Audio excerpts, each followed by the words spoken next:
Leonard Casey Williams, otherwise known as Tin Plate Times, has inspired me to make this video. Hey everyone, Matt's Mox here, and today we're going to be looking at TT passenger cars from HP Products. So you might be like, Matt, why are you zooming around? Well, you see, back in 1946, a guy out in Hartford City, Indiana, had this great idea for easy-to-get passenger trains in the small scale that he invented, called TT. And wow, I keep hiccuping. So, he made a line of cars and engines to run with it. A lot of it was kit bashing, but some of the first products were actually ready to run for the most part. I have a few examples of those.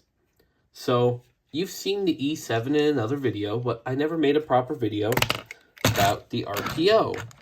This RPO is one of the 1947 releases. It's got the original style trucks, the original style frame, which is very simple. Original style couplers. This side is my normal go to the engine. This side I modified, and you'll see why later. Unfortunately, there's been some damage to this car. And where it was at one time partly exposed to something that caused it to oxidize or anodize. So that's why this side's a bit chunky. And this side is really nice and clean. So, it came out with the RPO. It had, of course, the stamped metal trucks. They also had the dining car. So as you can see, this is a diner. Pretty similar on both sides. It's just a simple piece of single stamp aluminum for the most part. And this one doesn't have any trucks or couplers, but eventually I will get some for it. And the coach. Now, this coach is a little special. So, as you can see on this side, obviously something's been done with the trucks. They've been modified. This one has the original nameplate, however, or the number plate, but the nameplate is gone. These did have number plates that were either put on from the factory or not. Of course, all of them had the glass windows already installed, though it's actually just plastic. This one was actually set up for electric lighting, but it appears to have never been finished. So that's why I taped the ends back, because I'm not going to worry about electric lighting on my trains.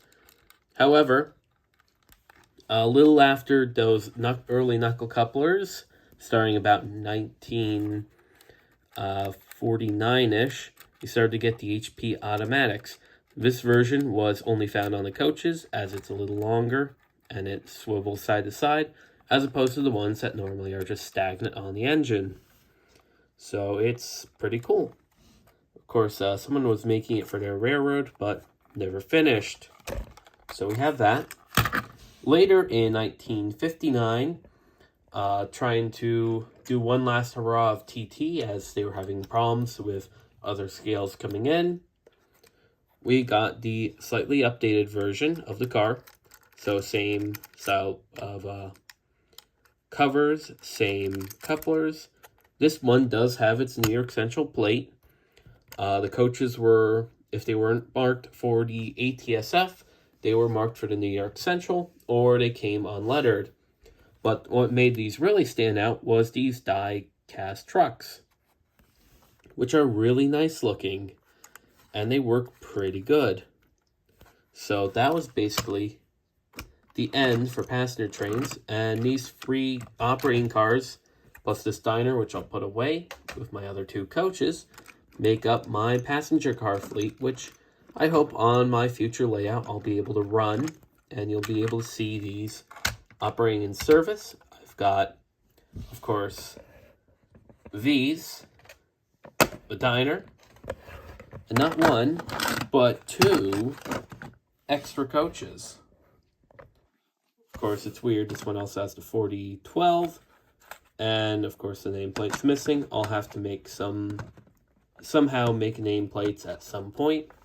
And we'll put these back to where I was hiding them off camera. Now, these aren't the only cars HP made. There was also this, This is the MU car. They had a combine version, and they also had a, this version. And they came as powered or unpowered. Unfortunately, both of mine are unpowered. This one was lettered up for someone's personal railroad, the Sweetwater and Northern. And you could tell they were Pennsy prototypes as they had the round end windows. And of course, they're MP54s, so they're only 54 foot long. They had some underside detail. And, you know, they're just nice looking cars. I have 2 of these. Here's the other one. Again, very well painted. And thanks to the HP automatic couplers, they just snap together like this. They can go around pretty tight curves as such. I'm very fortunate that at least 2 of my coaches here were equipped with the HPs. I had them already HP automatics. I had to modify the coupler on the RPO in order to work with them, but as you can see with the HP automatics, cars just couple together, and the diaphragms, they line up perfectly and hold together well. This, you know, this is just nice. But that's pretty much all I can really say about TT scale passenger cars. So that's it for this video. Like, comment, subscribe, and I'll see you all next time. Goodbye.